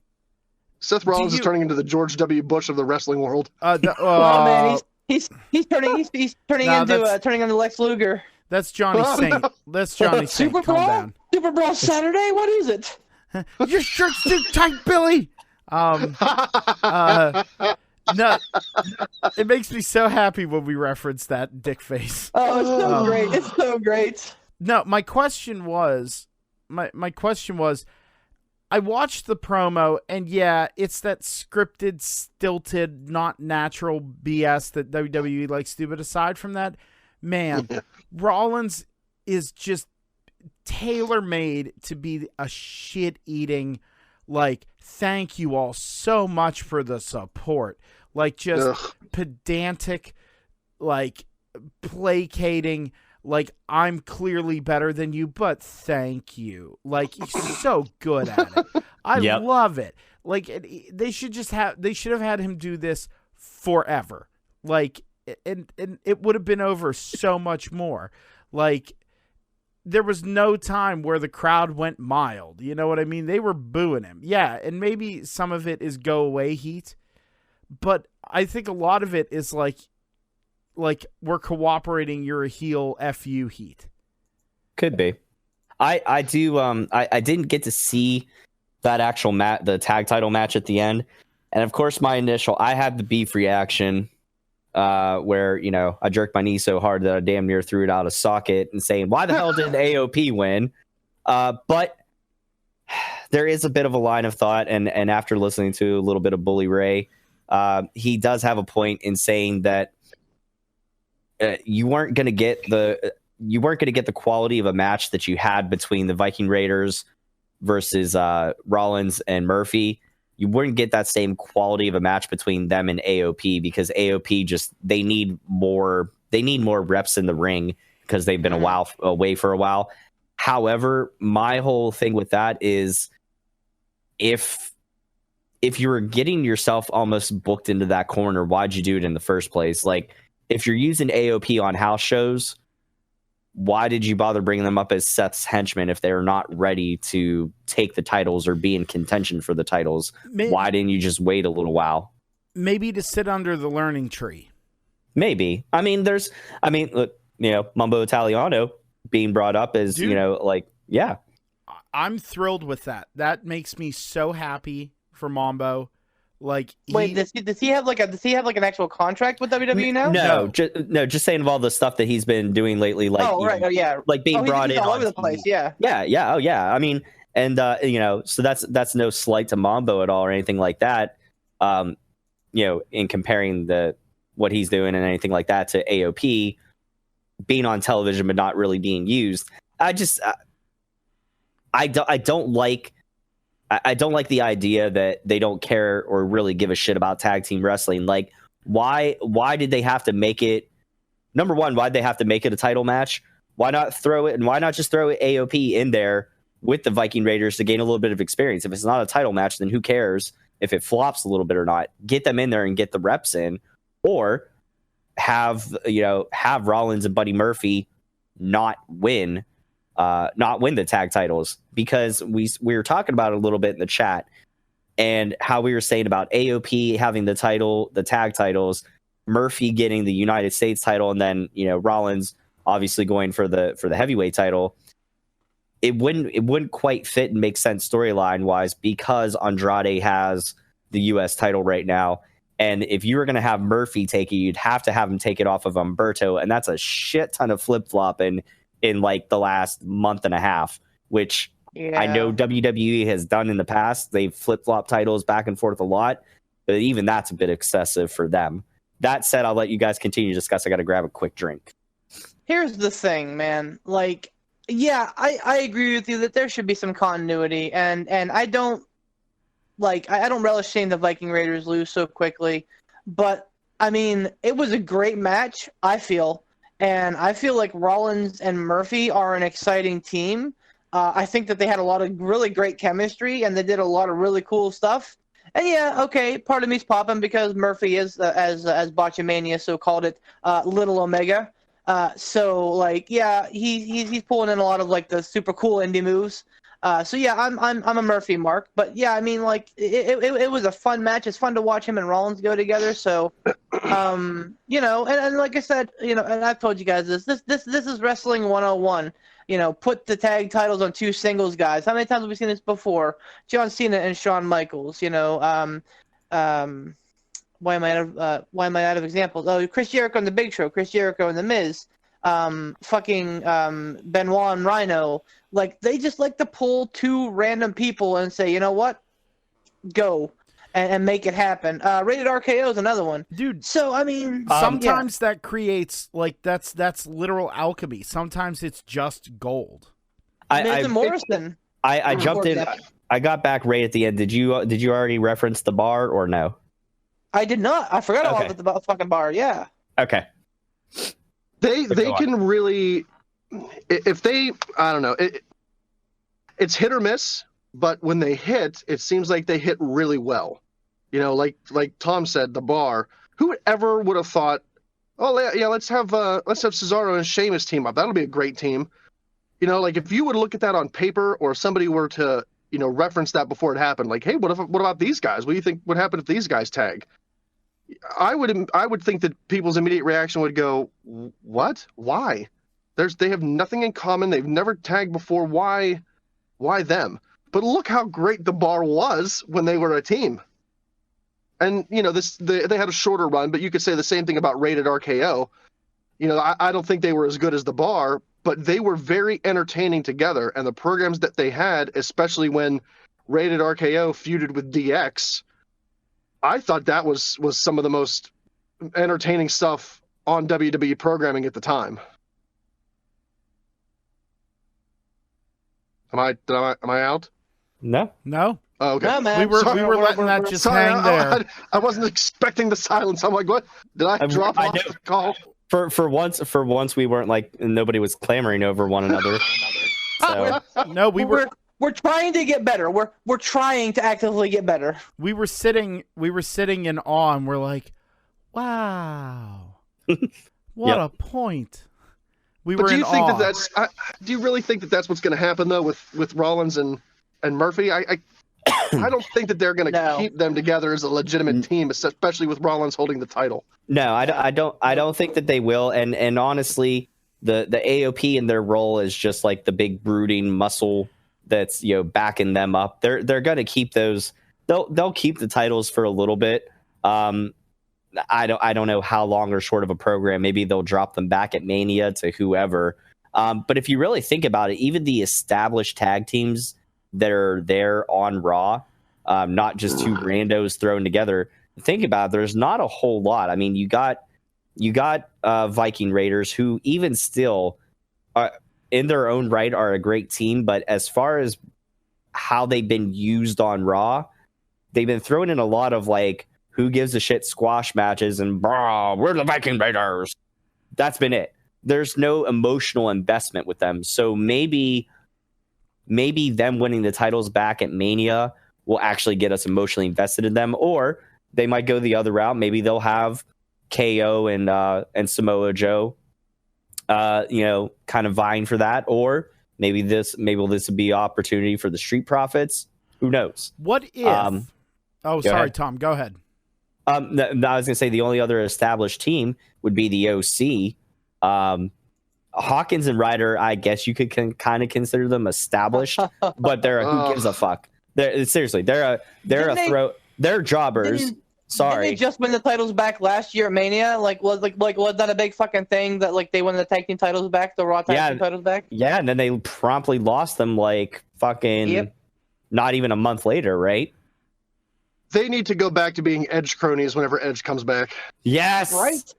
Right. I don't care. That was the best thing that they ever did. I don't care if you got to put him in wigs. Make him have. Well, I was gonna say Edge's hair isn't that long anymore either, so I guess they could get away with it. But even still, I agree.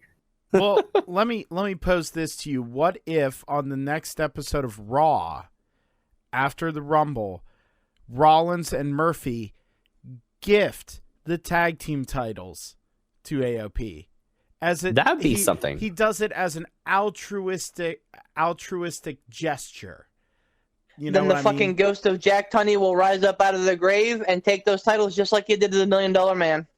If? Hold on. What if they have Rollins book a match with the AOP and do a finger poke of doom? I was just about to say, what about the finger poke of doom? Yes. Yes. Do it. So here's what I'm thinking. I mean, honestly, this doesn't make sense because I think that Joe and I think that Owens and Rollins are headed for a Mania match. Like I think that's like. It. I'm sorry, please go on. Oh, it's the most entertaining episode yet. When it gets rolling, I can't help it, dude. It's funny. So do it. I feel like Rollins and Owens has been in the stars for WrestleMania 36 for months. I think that's been like the match. But hear me out. What if this is all a vehicle to get AOP over as a face team, and to make the Viking Raiders over as the heel team? That's an awful lot. Thank you. It is. I was hoping you picked up on that, Poot. I did. It is. It is an awful lot, and but it is Mania season. It's the season of miracles, so. Yeah.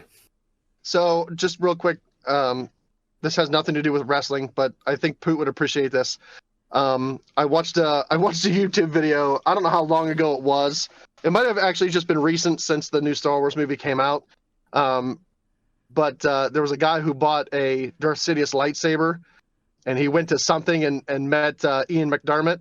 Yeah. And had Ian McDermott sign his, like the little stand that the lightsaber goes on. Yeah. And when Ian McDermott signed it, he signed it, Ian McDermott, do it. Nice. That's That's awesome. the He best. literally signed it with Do It. And when I saw that, I thought, oh, Poot would lose his mind if he saw this. Dude, I'm the happiest boy in the world right now. You have no idea. I'm so glad that he is just accepting that meme, and he's just going full bore with it. It's really great that he is doing it. I was gonna try to think of some awesome segue. Actually, you know what? Speaking of doing it, why don't we do it to it with a little bit of Stump the Chumps if we got one queued up. I can do that. Sure. Okay. Do we want to do hot tag trivia too? Nah. Well, I have a question for Beef I want to ask, even if we don't do hot take trivia. All right. That's do fine. It. Do it. All right, let's do the old STC first here. Again from the Maniac. The only person that ever sends us anything. Yeah, bastards. Right. At one time, at the time, one wrestler could have made history at the Royal Rumble by becoming both Intercontinental Champion and WWE Champion in the same night. Who Goldberg. was this wrestler, and in what year could this have happened? Goldberg. Not sure if it has happened in all WWE history. I think I'm fairly certain I know what the answer is. Ian McDermott. Do it. Let me check on the year in my mental brain here. You mean on the Or Google. interwebs? No, man. It was because it was Razor versus Bret Hart. Razor was the Intercontinental Champion. Bret Hart was the Heavyweight Champion. Obviously, he did not succeed. So that would have been the year before WrestleMania 9 because Bret defended against Yokozuna. And WrestleMania 10 was Bret and Luger versus Yokozuna in 2 singles matches. I just watched Rumble 94. That was when Bret and Luger tied. So that would have been Rumble 93 where where Razor faced Bret, Intercontinental title versus Heavyweight title. So my answer is Razor Ramon was the challenger, and the year was 1993. I'll just go with Beef because honestly, I have no idea. Ransom? No idea either. All right. Well, just like much of tonight, I'm going to trust in the Beef. Yes, do it. And I'm just gonna. And if he gets it wrong, do it. Right. And this is just. I'm reading. And you know what? Card, and if beef is wrong, then we'll take some sticks and skewer it. So the Manic says, I would really like to have seen this individual as WWE champion, but alas, it was never to be. And Ransom, you think I'm Pat Shannon? Wasn't he the guy who staked around the Famu Alpha House back in the day? Or streaked around? Yeah, staked. My bad. The answer was Roddy Piper. Interesting. Wow. So I was wrong. Piper won the IC title that night in 1992 and was entered in the Royal Rumble, where the winner was the WWE champion, but alas, it went to Flair. Oh, 92, so, yeah. Okay, by becoming. Okay, yeah. I read the question wrong. It's becoming both of those champions one night. So, I mean that's and I mean God knows Roddy would have deserved it because if there's one guy, so in my mind, there are 2 guys who should have had the WWE title or the WWF title, Roddy Piper and Ted DiBiase. And I think it's a fucking crying shame that neither one of those guys actually had a title reign to their name. Yeah, I think you could. For me, I think you could throw Razor and Owen in there as well. Oh, yeah, I think both of those 2 guys also really deserve to be WWE champion. Absolutely. Oh, definitely. I know we are deja vuing that because I know we talked about this before, probably. Oh yeah. In recent history, but yeah, I wholeheartedly agree with both of you. But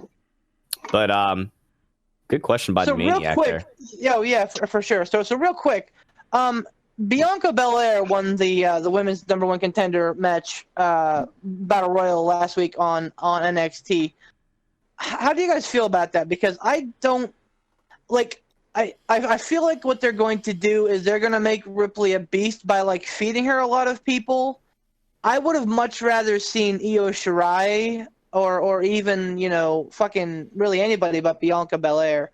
So what do you guys think about Bianca Belair being the one who is touted as going to be the next #1 contender or the #1 contender for the NXT Women's title? I think if it would have been somebody else as the champion besides Ripley right now, I think Belair makes sense. It's kind of confusing because she's kind of a tweener in a sense. She's more heel than she is face. But when they had it down to her and Io, it felt like she was more face than heel. And then she's gonna end up kind of being the heel against Ripley. I'm kind of confused on whether I should cheer or boo her. Like, and I know that's, I don't know. I know that it doesn't always have to be, white face baby meat and,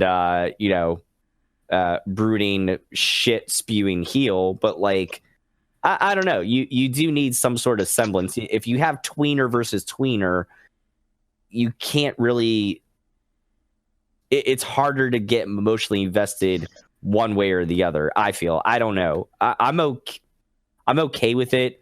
I don't feel like even if she loses, which she probably will, she'll lose to Ripley at TakeOver Portland. I don't think it's going to be any sort of.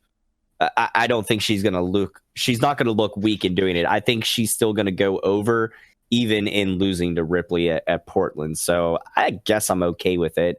I probably would have rather seen Io because Io has definitely been more heel established, and I think it would have just made for a slightly more interesting match with her and Ripley. So I don't know. I think you have a legitimate point there, Tom, because when you have a tweener versus a tweener when it comes to faces and heels, you get more of a confused live crowd reaction. Mm-hmm. And I really think that live crowd reactions do factor into how good a match is. If you have a crowd shitting all over a match, not booing people, but when they're chanting stuff that has nothing to do with the match, when they're chanting for JBL or Michael Cole or people that have nothing to do with the match, when you have a live crowd shitting all over it, it tends not to be a great match, regardless of the in-ring competition. Yep. And I think whenever you have two tweeners in a match, you get a confused crowd reaction, and it lends itself to being less of an impressive match.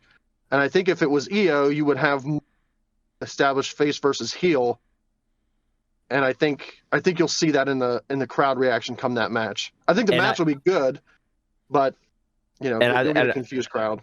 I'd like to further your point by also saying that whenever we had the Royal Rumble here in Pittsburgh last in, what was it, 2014, the year that Punk was gone. Correct me if I'm wrong. Did we not also have Cena was in there in some sort of title match that night, was he not? Him versus Orton, I believe, yeah.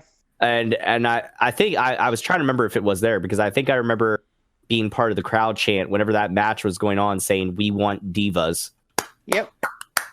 Yeah. Yep.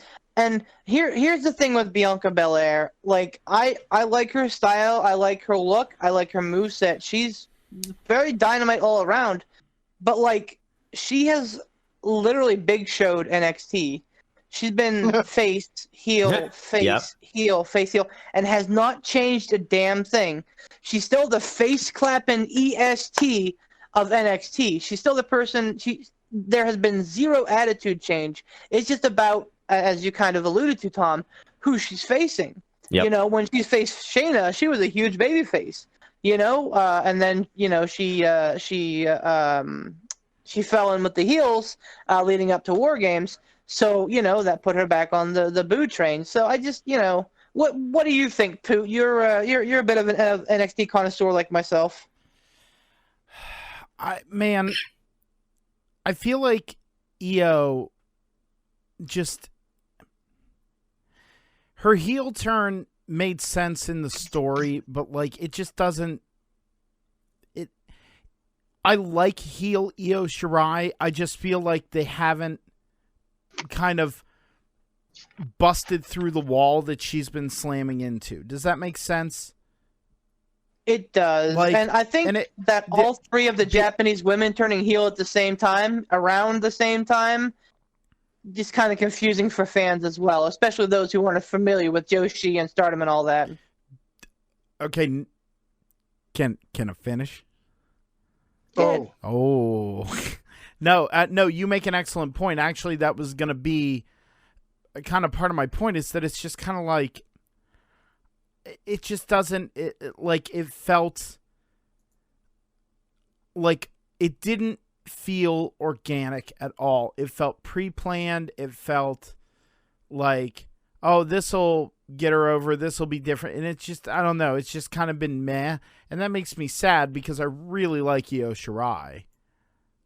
And the crowd has been chanting for Io, even though she has been a heel. There's been times during that little Battle Royale Rumbles match that they had, the crowd was chanting for Io. So I don't know. I don't know if the crowd even knows what they want with her. I mean, yeah. I think just by dint of being a heel, for whatever reason, heels tend to be deeper, like, characters. And, you know, we fucking reference white meat babyface all the time.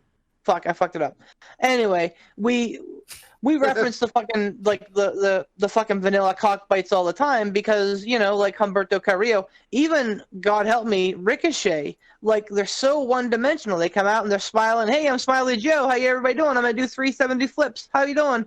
But, like, you know, heels, you get to see a little bit more of their, like, fuck you attitude. And I think that's why people dig guys like Randy Orton, who are way better heels, so that when he's a heel, it makes you go, I like this guy. Even though I'm not supposed to like this guy, I really dig him. Same with Io Shirai. Like, I think that, honestly, she's a magnificent heel on NXT, and I think that she's really doing great right now. And I would love to see a heel Io Shirai title run. I don't know if we'll get it, but it'd be great. Here's something else to point to that, and you said it. You just said it best. Even with Ricochet, and that's a perfect point, especially with what happened on Raw, one-dimensional. Yeah, but yeah, Dick Kick City, buy my t-shirt, bitches. Anyways. So one-dimensional, that's the thing. When you had Ricochet come out and he said, I want to challenge you to a fight right now. What did you hear from the crowd? Nothing. They were like, barely anything. So that right there, you know, tells me that Ricochet is one of those people. And again, I'm going to give credit where credit's due to Mr. Bully Ray, who is an amazing mind in the business. When you're getting cheered or anything like that, you want the crowd to cheer what you have to say on the mic or your presence, not exactly what you can do in the ring. Because yeah, you can do, you know, 365,000 fucking 450 splashes or whatever until your body finally gives out. But it's the little things. It's the psychology that draws a crowd in. It is the Randy Ortons. It is the AJ Styles. It's the Adam Coles, who thankfully, like somebody like an Adam Cole has, you know, both ends of the spectrum. Amazing mic work and amazing in-ring ability. And, you know, we're blessed to have that in this day and age. We're blessed to have quite a few people that are that way. Unfortunately, for people like Humberto, for people like Ricochet, they're getting cheered off of their moves in the ring. So you got to give the crowd more than that. That's the one thing I wanted to bring up there. I'll tell you who's absolutely blowing my mind on NXT or on AEW, because we're talking about this now. With the whole promo thing, it's Cody Rhodes. Cody has really proven to be kind of the complete package, and his promos on AEW have been, forgive the pun, dynamite. I think that they've been really incredible. So I think that giving the problem is, and I know that we all have said it before, that we want to see less leashes in WWE. Let the guys do what they want. Give the guys their chops.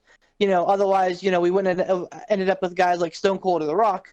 But, you know, you can't just put a live mic in because look at Kalisto.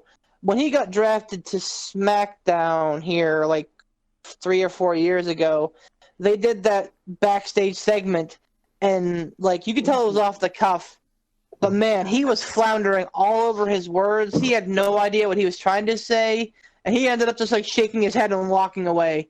It's like, man, like if if we're gonna say, hey, we're gonna trust you with a live mic, by God, you better have fucking chops to pull it off, because if not, you're dead in the water. And that's I think what they fear is that none of these guys have the chops to do it. Well, I mean, I agree with you. Like, yeah, you have to be able to trust somebody, but once you build some trust with them, and once you see that even off a scripted promo they can do that, well, then maybe have them do some off the cuff stuff. I mean, I don't know, test them out at a house show.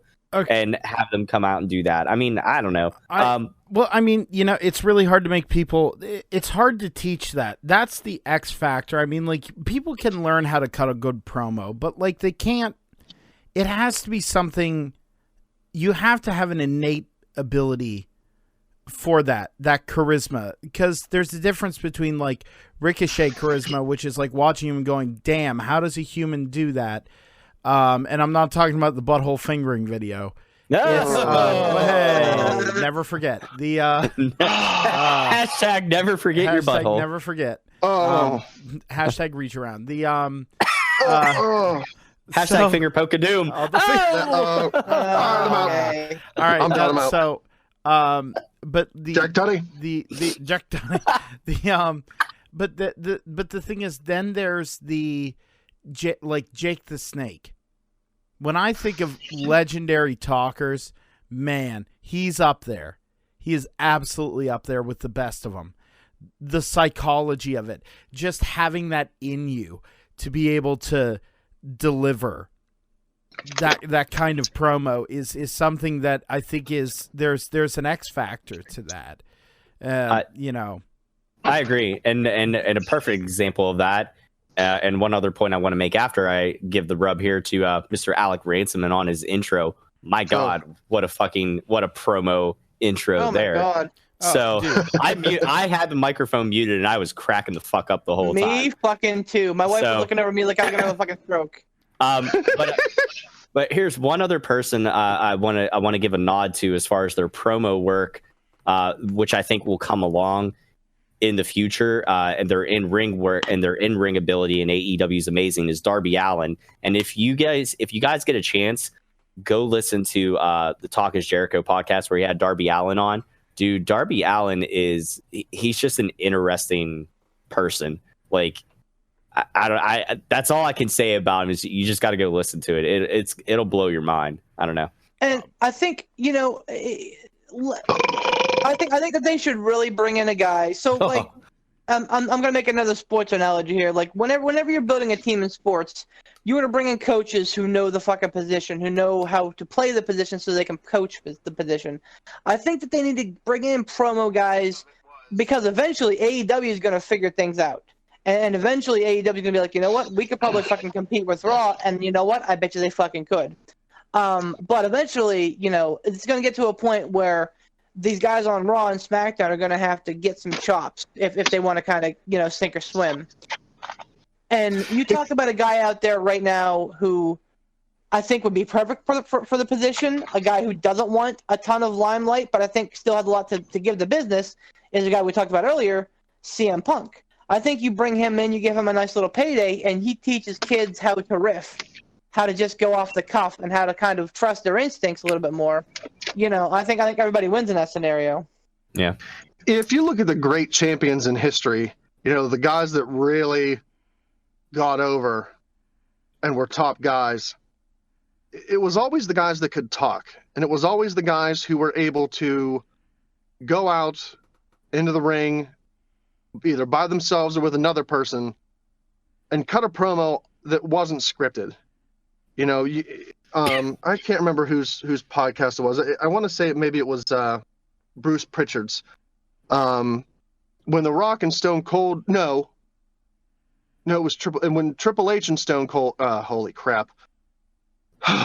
Try again. When The Rock and Triple H were having their feud, way back when. Yeah, right? Finally got it. When they were feuding for the Intercontinental title, in the 98s. They were both given scripted promos to go out to the ring and give. And Triple H would always go out to the ring and, go off script. He'd go in. I don't want to say go into business for himself because that always has a negative connotation. But he would go off script a lot in the ring, and The Rock would go out and he would deliver the script like it was given to him, and Triple H would go off script, and that would kind of catch The Rock off guard. And and then when they went to the back, Triple H would get reamed up by Vince. Hey, you went off script, blah blah blah, and The Rock would be all hot and angry and say, "You give us scripts to go out there and deliver, and I'm going out there and delivering mine, and Triple H is going off script."